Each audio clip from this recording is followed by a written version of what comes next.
والله يدعو إلى دار السلام ويهدي من يشاء إلى صراط مستقيم. Here, we had a question from Sister Manal from the United States of America. She says she's a revert, a couple of years now, it's been 3 years, may Allah reward her and accept her. She said, I've been having some illnesses, it's been going on for some time, I've had all the tests done and everything comes out negative. Some people have started advising me that there's some sounds in the house and so forth, it may be jinn, they're saying. Her second and third question actually relates, so I'm going to give you all the questions. She said, should I read into some water and then sprinkle it around the house? Should I read Baqara into this, surat Al-Baqara, or should I drink it? And secondly, she's asking when she's on her menses, because she wants to read this Baqara all the time, is she allowed to read this while on the computer? Sheikh? First of all, I would like to alert the viewers to a very important thing. Not every time somebody is ill or have some flu or has been through some difficulties, right away we say, oh, he's been possessed by the jinn, or the jinn is in their life or in their house. The jinn never around us anyway, whether we're good or bad. Everyone has a companion who's attached to him of the jinn. So through reciting the regular adhkar in the morning and in the evening, we receive a divine protection against any harm from the jinn and others.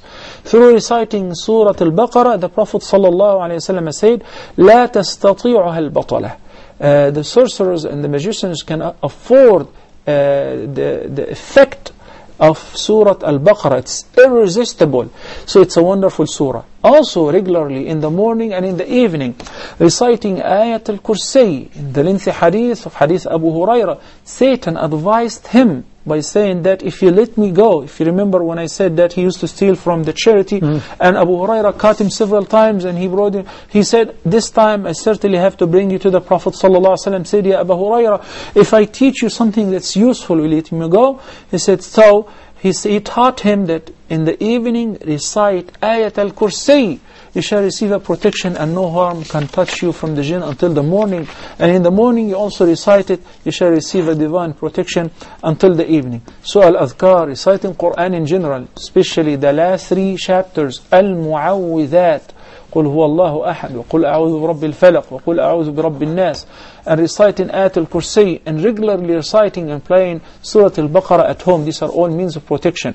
Al-Ruqya, which is prescribed by the Prophet ﷺ, is highly recommended whenever a righteous sister or one of those whom you trust would come to visit you and recite these adhkar and these verses upon you and ask Allah to cure you. That's all valid. What if the illness still persists? This is all a test from Allah subhanahu wa ta'ala.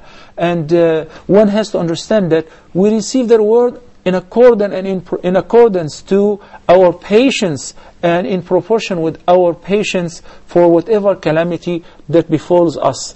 But I just need to bring to the attention of the viewers, not right away whenever anything happens, because this issue has been brought up several times within few days. If somebody is not happy, then the jinn. If somebody has some voices in the house, then it is the jinn. If somebody has flu, even some people have cancer, right away they say it is the jinn. This is not necessarily true. We give the ruqya in any case, whether it is a physiological illness, mental illness, psychological illness, discomfort. The ruqya is very useful when we say أسأل الله العظيم رب العرش الكريم أن يشفيك اللهم رب الناس أذهب الباس اشفي أنت الشافي لا شفاء إلا شفاؤك شفاء لا يغادر سقما.